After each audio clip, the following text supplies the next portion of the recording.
Arithmetic progression जो chapter है, जिसको हम लोग हिंदी में समांतर श्रेणियाँ बोलते हैं, इसमें 3 फार्मूलाज है, इसको आपको अप्लाई करना है और सारा का सारा क्वेश्चन यही 3 फार्मूला से ही बनने वाला है।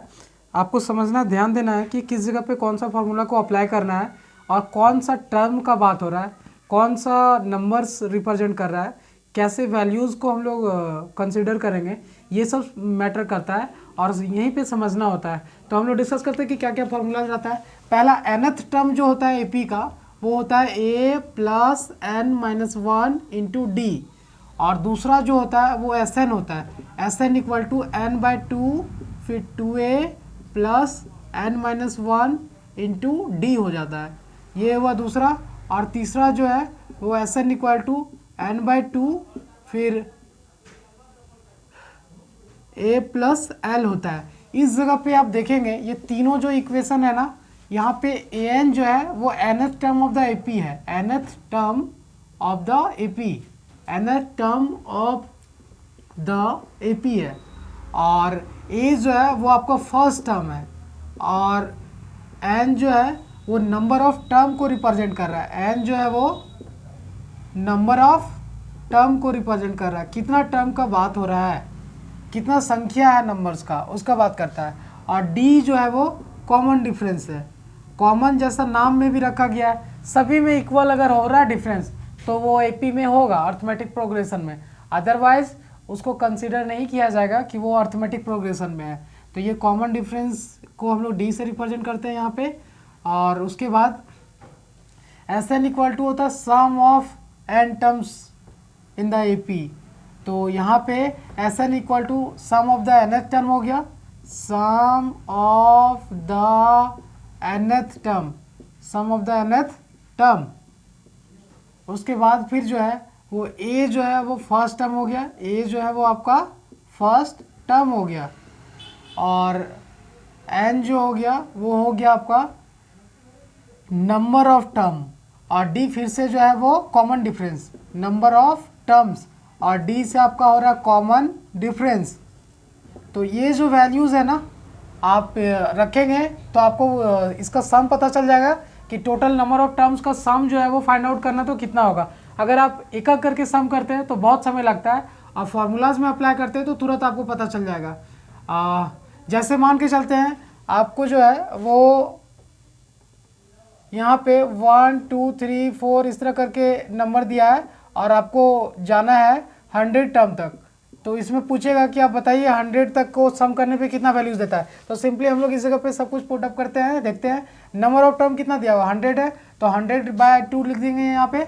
अब उसके बाद 2a जो है वो क्या है, 2 तो रहेगा ही, a की जगह पे ये जो है वो फर्स्ट टर्म है, तो फर्स्ट टर्म हम लोग का यहाँ पे 1 है, जहाँ से शुरू होता है वही उसका फर्स्ट टर्म होता है, तो 1 से स्टार्ट है, तो यहाँ पे इंटू 1 हो जाएगा, फिर प्लस है n जो है वो नंबर ऑफ टर्म है, तो नंबर ऑफ टर्म फिर से यहाँ पे 100 है, यहाँ भी 100 था, यहाँ पे भी 100 रहेगा, और उसमें 1 को सेपरेट कर देना। फिर d जो है वो आपका क्या है, d कॉमन डिफरेंस है, तो यहाँ पे आपको डिफरेंस कितना मिल रहा है 1 2 3 4 5 जो है वो 1 से इंक्रीज कर रहा है, मीन्स डिफरेंस जो है वो भी 1 का ही है। तो यहाँ पे जैसे 1 से ये मल्टीप्लाई होगा, अब इसका वैल्यूज आप फाइंड आउट कर सकते हैं। यहाँ पे 50 हो गया, यहाँ पे 2 हो गया, इस जगह पे 99 हुआ, और 99 और 2 को मल्टीप्लाई करते हैं तो 101 होता है, तो ये वैल्यूज जो है वो आपको कितना देगा 101। अब इसको मल्टीप्लाई कीजिए 5050, तो ये 5050 जो है वो क्या देगा 5050 जो है वो आपका वैल्यूज़ दे रहा है। ये टोटल 100 तक को अगर सम निकालते हैं तो आपका 5050 आएगा, ये आपका आंसर है। तो ये एक बार में आप निकाल सकते हैं sum of the n term from last term. अगर एल यहाँ पे एक नया चीज़ सिर्फ एल आया है, तो एल जो है वो लास्ट टर्म गिवन है और फर्स्ट टर्म गिवन है, तो आप कॉमन डिफरेंस आपको जानने का ज़रूरत नहीं है, आप बिना कॉमन डिफरेंस के फाइंड आउट किए भी sum of the n term find out कर सकते हैं। ये आपका अर्थमेटिक प्रोग्रेशन का क्वेश्चन हुआ, और ट्विस्टेड क्वेश्चन भी है इसमें, लेकिन बोर्ड में आपसे ज़्यादा घुमा के क्वेश्चन नहीं पूछता है, सिंपल सा क्वेश्चन पूछता है, आप आसानी से बना के आ सकते हैं। फिर उसके बाद ट्रायंगल्स चैप्टर में से थ्योरम्स बहुत इंपॉर्टेंट है, हर साल थ्योरम पूछा जाता है बोर्ड में, और लॉन्ग क्वेश्चन आंसर का इंपॉर्टेंट पार्ट्स ये है, थ्योरम्स है। तो इस जगह पे थ्योरम में डिस्कस करते हैं, एक थेल्स थ्योरम के नाम से जाना जाता है। तो उसमें क्या रहता है, थेल्स पर में हिंदी में बोलते हैं, क्या बोला जाता है कि कोई ट्रायंगल्स है ना, और उसका थर्ड साइड के पैरेलल में अगर दो लाइन को इंटरसेक्ट करते हुए कोई लाइन ड्रॉ करते हैं, तो वो क्या कहता है कि दोनों लाइन को जो है ना वो इक्वल पार्ट में, मतलब रेशियो जो होता है वो दोनों का आपस में इक्वल होता है। इंटरसेक्ट करेगा तो दोनों का रेशियो जो है वो आपस में इक्वल हो जाता है। तो इसको प्रूव करके दिखाना। और दूसरा जो है वो पाइथागोरस थ्योरम है।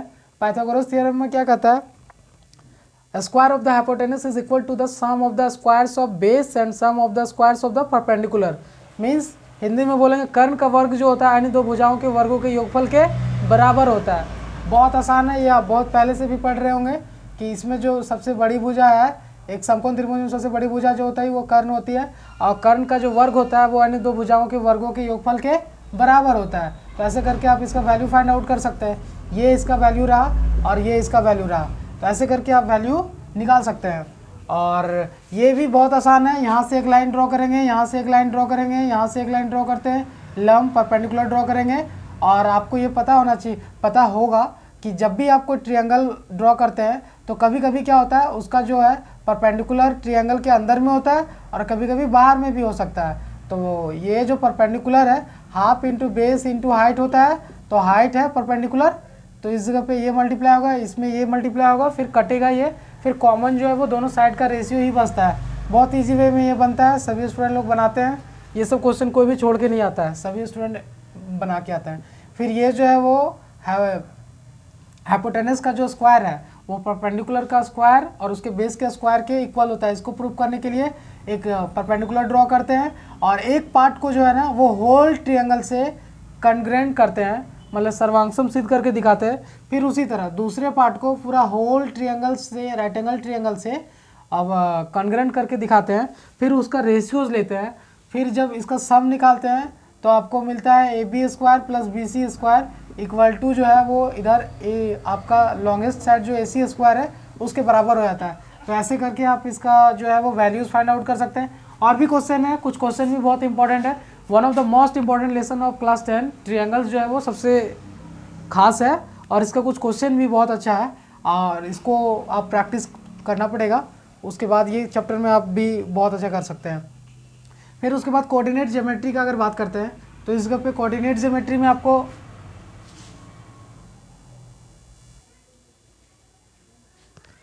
कोऑर्डिनेट ज्योमेट्री चैप्टर में आपको क्या है कि ग्राफ में जैसे हम लोग जानते हैं कि एक्स एक्सिस होता है और वाई एक्सिस होता है। एक्स एक्सिस जो है वो अर्थ के पैरेलल लाइन को बोलते हैं और वाई एक्सिस जो है वो परपेंडिकुलर लाइन को बोलते हैं। तो यहाँ पे एक्स ये हुआ और ये जो है वो आपका एक्स डैश हो जाएगा और इस जगह पे वाई ये होगा और ये जो है वो वाई डैश हो जाएगा। और इस जगह पे अगर ओरिजिन है तो इसको ओ से रिप्रेजेंट कर रहे हैं और यहाँ पे जो वैल्यूज़ है वो आपका राइट साइड में इंक्रीज़ करेगा और इधर जो है वो वैल्यू जो है वो इधर डिक्रीज़ करेगा। तो ये जो वैल्यू है वो इधर -1 -2 -3 ऐसे रिप्रेजेंट रहता है और इसमें जो है वो फिर डाउन में डिक्रीज़ करेगा और अपवर्ड में इंक्रीज़ करता है। तो ये आपका जो वैल्यूज़ यहाँ पे दिखाया जा रहा है, ये अगर कोई भी दो पॉइंट लेते हैं तो दो पॉइंट में एक पॉइंट सपोज करते कंसिडर करते कि यहाँ पे है और एक पॉइंट यहाँ पे है और इसका नाम जो है वो P है इस पॉइंट का और इस पॉइंट का नाम जो है वो Q है। तो इस जगह पे आप इसका कोऑर्डिनेट अगर लिखना चाहते हैं तो x का कोऑर्डिनेट यहाँ पे अप्रोक्सीमेटली 2 है और यहाँ पे जो y का कोऑर्डिनेट है वो आपका 2.3 है, 2.3। तो इस जगह पे y का कोऑर्डिनेट 2.3 लिख दिए और x का 2 लिख दिए। फिर सिमिलरली यहाँ पे जो है वो बढ़ रहा है तो x का कोऑर्डिनेट मान के चलते हैं आपका 4 है और y का कोऑर्डिनेट जो है वो 7 है। तो ये 4 7 आपका दूसरे पॉइंट का जो है q का जो है उसका कोऑर्डिनेट हो गया। अब इसका डिस्टेंस फार्मूला से हम लोग जब फाइंड आउट करते हैं डिस्टेंस तो पी क्यू इक्वल टू हो जाएगा आपका √x2 - x1 का स्क्वायर प्लस y2 - y1 का होल स्क्वायर। अब इस जगह पे जब आप वैल्यू रखेंगे तो क्या होता है आपका कि ये जैसे x2 का वैल्यू है तो ये आपका x1 y1 है और ये आपका x2 y2 है। तो x2 का वैल्यू यहाँ पे 4 रख दीजिए और x1 का वैल्यू जो है वो x1 रख दीजिए। x1 का वैल्यू यहाँ पे 2 आप रख दीजिए, 2 था तो 2 रखेंगे। अब इसका स्क्वायर करेंगे प्लस y2 का जो वैल्यू है वो आप 7 रख दीजिए यहाँ पे और y1 का जो वैल्यू है वो आप जो है वो 2.3 रख दीजिए। तो यहाँ पे -2.3 रख दिए और ये जो है वो स्क्वायर हो गया। अब जाके हम लोग क्या करते हैं, इसको सॉल्व करेंगे तो सिंपली इसका जो भी वैल्यू होगा, जैसे 4 में 2 गया तो 2 का स्क्वायर कितना 4, फिर यहाँ पे 7 में अगर 2.3 चला जाता है कितना बचेगा, अगर 7 में 2 चला जाता है तो 5 बचता, तो 5 से कम बचेगा, यानी कि 6.7 बचेगा। तो इस जगह पे 6.7 का स्क्वायर करना है, तो 6.7 का स्क्वायर करेंगे तो आपको कितना होगा 6 7 और 6 7, इसको मल्टीप्लाई कर दिए 6 7 6 7 49 4 हुआ 7 यहाँ पे 7 9 63 और 67 हो गया। यहाँ पे 6 7 जा 42 का 2 4 एंड में 6 36 और 4 40 हो गया। यहाँ पे 9 हुआ 7 to 9 हुआ, यहाँ पे 6 हो, यहाँ 4 हो गया। तो यहाँ पे 2 डिजिट के बाद आपको डेसिमल डालना है 46.99, मतलब अप्रोक्सीमेट जो है वो आप यहाँ पे ले सकते हैं 47। तो 47 हो गया आपका, कितना हो जाएगा वैल्यू 47 और 3 आपका हो गया 47 और 3 51 हो गया, 51 हो गया। तो ये स्क्वायर है, हम लोग जान रहे हैं। तो स्क्वायर में आपका जो एग्जैक्ट जो मिलेगा वो एक हो गया 8 8 जा 64 और 7 7 जा 49। तो 7 से इंक्रीज कर रहा है, अप्रॉक्सीमेट यहाँ पे 7.5 आप लिख सकते हैं। ऐसे करके बनाएंगे तो आपका वैल्यूज फाइंड आउट हो जाएगा। ये आपका था डिस्टेंस फार्मूला। डिस्टेंस फार्मूला के बाद अगर कोई लाइन जो है वो रेशियोज में डिवाइड है, जैसे एक जो है वो M1 है और दूसरा जो है वो M2 है, मीन्स M2 अगर इंक्रीज है बड़ा है और M2 जो है वो छोटा लाइन है, तो ये रेशियोज को हम लोग यहाँ पे अगर PQ 2 पॉइंट से रिप्रेजेंट कर रहे हैं और X1 Y1 इसका कोऑर्डिनेट है और इसका X2 Y2 कोऑर्डिनेट है, तो जब इसका हम लोग निकालते हैं एक्स वाई का वैल्यूज़ को फाइंड आउट अगर करना है, तो उसके लिए हम लोग क्या करेंगे, यहाँ पे सिंपली M1 X2 लिखेंगे प्लस M2 X1 लिखेंगे और डिवाइडेड बाय क्या हो जाएगा M1 प्लस M2। फिर यहाँ पे आपको मिलेगा जो अलग वैल्यू, वो वैल्यूज़ हो जाता है M1 Y2 plus M2 Y1 और नीचे में जो है वो M1 प्लस M2 हो जाएगा। ये आपका y का वैल्यू हुआ। ऐसे करके आप यहाँ पे क्या कर सकते हैं, x का वैल्यूज़ और y का वैल्यूज़ फाइंड आउट कर सकते हैं। ये आपका रेशियो वाला था। आप खुद कंसीडर कीजिए, अगर इस जगह पे M1 M2 का वैल्यू जो है वो आपस में इक्वल हो जाए, तो इक्वल हो जाने के कारण से क्या होगा, आपका M1 बराबर M, M2 बराबर M, तो फिर यहाँ पे जो भी M1 M2 है वो कॉमन हो जाएगा, फिर नीचे जो है M मिलकर 2M हो जाएगा। तो आपका सिंपली वैल्यू जो बचेगा वो x1 plus x2 divided by 2 हो जाएगा और नीचे में y1 plus y2 divided by 2 हो जाएगा। ये होता है अगर दोनों आपस में इक्वल पॉइंट पे डिवाइड हो रहा तो। और एक डिस्टेंस फार्मूला होता है, अगर ओरिजिन से रहेगा तो हम लोग समझ सकते हैं x1 और y1 जो वैल्यू है वो 0 0 कंसिडर करना है और x2 y2 वैल्यू जो होगा उसी का सिर्फ रहेगा। तो कंसिडर करते हैं अगर ये x और ये y है, तो आपको जो स्क्वायर मिलेगा वो simply x square plus y square होगा, क्योंकि नेगेटिव और पॉजिटिव दोनों का स्क्वायर क्या होता है, प्लस होता है, इसलिए सिर्फ यहाँ पे प्लस में हो जाएगा। ऐसे करके आप लिख सकते हैं x square plus y square, और ये आपका देगा ओरिजिन से अगर डिस्टेंस फाइंड करना है तो ये वैल्यू देगा। ये अगर आप निकालनी है तो उसके बाद आपका जो है चैप्टर नेक्स्ट चैप्टर में अगर जाते हैं, इसके पहले एक एरिया और निकालते हैं हम लोग कोऑर्डिनेट ज्योमेट्री में। एरिया निकालने के लिए जैसे half into base into height लिखते हैं ना, तो कोऑर्डिनेट ज्योमेट्री में अलग ढंग से बनाते हैं। वहाँ पे आपको लिखना पड़ेगा, हाफ लिखेंगे 1/2, फिर x1 लिखते हैं, फिर x2 लिखते हैं, फिर जो है वो वैल्यू इसका लिखेंगे x3, और यहाँ पे x1 है तो y2 माइनस y3 लिखेंगे, और प्लस फिर यहाँ पे x2 है तो यहाँ पे y3 माइनस y1 लिखेंगे, प्लस इस जगह पे आप जाके वैल्यू जो है यहाँ पे हम लोग का यहाँ पे लिखना है। तो यहाँ पे y2 minus y3 y3 minus y1, यहाँ पे आपका बच जाएगा y2 y1 माइनस y2, ऐसे करके निकाल सकते हैं आप। और यहाँ पे ये वैल्यूज़ हो गया। तो half into base into height के जगह पे यहाँ पे चेंज होके याद रखना है कि ये जो वैल्यू है वो क्या चीज़ में कन्वर्ट हो गया, हाफ लिखे पहले, फिर x1 फिर x2 फिर x3, और यहाँ पे y2 माइनस y3, यहाँ पे y3 माइनस y2, फिर उसके बाद है y1 माइनस y2, ऐसे करके लिखेंगे तो वैल्यू हम लोग फाइंड आउट कर सकते हैं। ये आपका था कोऑर्डिनेट ज्योमेट्री का। इसके बाद इंट्रोडक्शन टू ट्रिग्नोमेट्री बहुत इंटरेस्टिंग और बहुत आसान है। इसमें डिफिकल्ट क्वेश्चन बनता है, लेकिन आपसे एग्जाम में एवरेज क्वेश्चन ही पूछेगा, डिफिकल्ट क्वेश्चन पूछता ही नहीं है इससे, तो आप बना सकते हैं इसको। हाँ, CBSE में थोड़ा सा क्वेश्चन पूछा जाता है इसमें घुमा के, ताकि ये डिफिकल्ट चैप्टर में से इसको शामिल किया है, लेकिन जैक बोर्ड में आसान क्वेश्चन पूछा है हमेशा।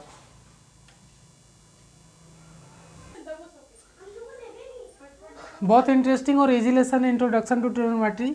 इसको सिंपली यहाँ से समझते हैं पहले कि ये जो वैल्यूज़ है वो पहले 0 डिग्री में देता है, फिर 30 डिग्री में देता है, फिर 45 डिग्री में आपको मिलेगा, फिर 60 डिग्री में मिलता है, फिर जाके आपका 90 डिग्री में मिलता है।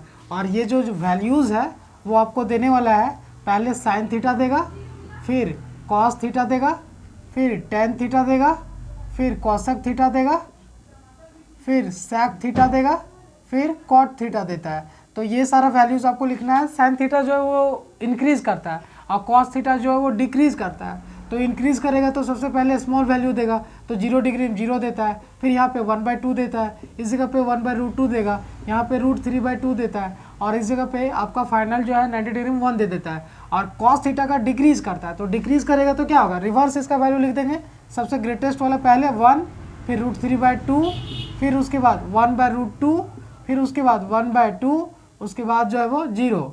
अब इसी का रेशियो tan थीटा में होता है, तो रेशियो जो होगा वो 0/1 क्या देगा, 0, फिर 1/2 √3/2, 2 कट जाएगा, तो सिर्फ आपका बचेगा 1/√3। और tan थीटा का भी याद रखना है, इसका जो वैल्यू है वो क्या करेगा, आपका ये जो है वो इंक्रीज कर रहा है तो ऐसे करके रिप्रेजेंट कर सकते हैं, इसका डिक्रीज कर रहा है तो ऐसे करके रिप्रेजेंट कर सकते हैं, इसका इंक्रीज कर रहा है तो ऐसे हम लोग इंक्रीज करता हुआ दिखाएंगे। अब यहाँ पे सेम चीज़ को सेम चीज़ से डिवाइड करेंगे तो 1 होगा, और यहाँ पे √3/2 है, 1/2 है, तो इस जगह पे अगर इसको डिवाइड कर रहे हैं तो 2 कटेगा तो क्या बचेगा, √3 बचेगा। अब 1/0 जो है वो कितना देगा, इनफाइनाइट देगा, क्योंकि 0 से कोई भी नंबर को मल्टीप्लाई करें 1 कभी मिलेगा ही नहीं, तो इनफाइनाइट हो गया ये, तो ये ऐसे करके लिख दिए। अब इसी का वैल्यूज जो है वो यहाँ पे यूज़ हो जाता है कोसेक थीटा में। कोसेक थीटा में लिखने के लिए क्या करते हैं हम लोग, साइन थीटा का रिवर्स करते हैं, वो 0/1 है तो 1/0 करेंगे तो वो इनफाइनाइट देगा, 1/2 का उल्टा 2 हो गया, 1/√2 का उल्टा √2 हो गया, और √3/2 का उल्टा 2/√3 हो गया, और यहाँ 1 का उल्टा 1 हो गया। फिर सेक थीटा का जो वैल्यू है उसका हम लोग आसानी से यहाँ पे लिख सकते हैं, बना सकते हैं। क्या करना है, यहाँ पे सेक थीटा का इसका रिवर्स कर देना है, जैसे ये जो है वो डिक्रीज कर रहा है तो ये अगर इंक्रीज कर जाएगा, तो इंक्रीज करेगा तो क्या होगा, सबसे पहले वैल्यू जो है इस जगह पे 1 आपको मिलेगा, फिर उसके बाद 2√3 मिल जाएगा, फिर 1/√2 मिल जाएगा, और उसके बाद यहाँ पे जो वैल्यू है इस जगह पे तो वैल्यू ये जो है वो √2 है, तो यहाँ पे आपको √2 ही लिखना है, और यहाँ पे 2 है तो 2 लिखना है। फिर यहाँ पे जो है वो आपको वैल्यू जो है वो इस जगह पे सेक थीटा का जो वैल्यू है वो यहाँ पे आपका जो है वो कितना मिल रहा है, यहाँ 0 जो है 0/1, यहाँ पे सेक थीटा का जो वैल्यू है उसका लिख रहे हैं ना। सेक थीटा का वैल्यू को लिखने के लिए आपको लास्ट में लिखना है, तो इसका उल्टा कर देना, रिवर्स कर देना, यहाँ पे इनफाइनाइट है तो यहाँ पे आपको इनफाइनाइट मिलेगा, बस ऐसे ही है। फिर कॉट थीटा का वैल्यू जब लिखते हैं तो क्या करते हैं, tan थीटा का रिवर्स लिखिए चाहे अपोजिट कीजिए, दोनों में सेम आंसर मिलेगा।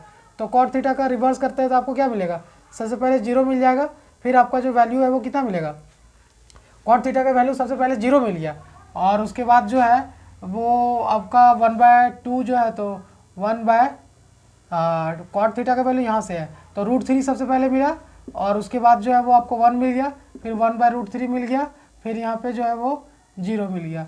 ये इनफाइनाइट से शुरू हुआ था और यहाँ पे जो है वो 0 मिल गया, समझ रहे, तो ऐसे करके बनाएंगे।